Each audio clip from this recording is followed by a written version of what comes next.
Tati, kam dneska pojedeme? Jo, tati, kam dneska pojedeme na výlet? No děti.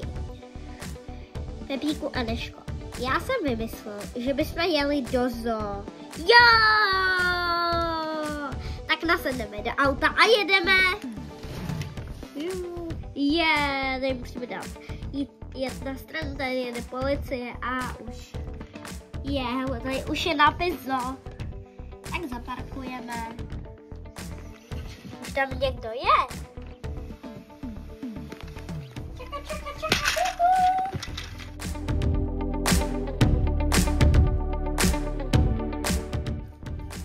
Tak už jsme tady, tak vystupujeme, děti. Super. Hele, tamhle je kasa. Tak.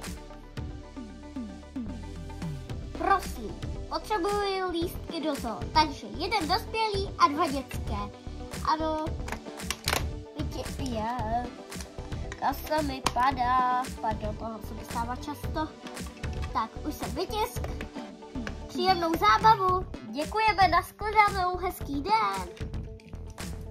Hele, tatínku, to je krásný slon. Už jdu. Děti, podívejte se, to je krásná žirafa. Tatínku, jdeme do restaurace, jo, vy to tady vidíte. Tak, sedněte si někam. Asi se to tak. A já třeba sem.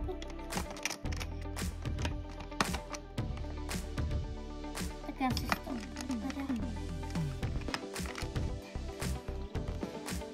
Dobrý den, co si dáte k jídlu?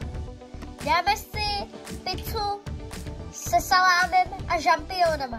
Dobře, za chvilku to bude, nashledanou. Tak tady je ta pizza se salámem a žampionama. Dobrou chuť. Děkujeme, dobrou chuť. Tatínku, to byl parádní výlet. Můžeme sem jet zase někdy znova. Určitě, děti, ale teď hurá do auta. Jedeme. Vyrážíme, děti. Já už se těším domů, ať si dám večeři. Jdeme.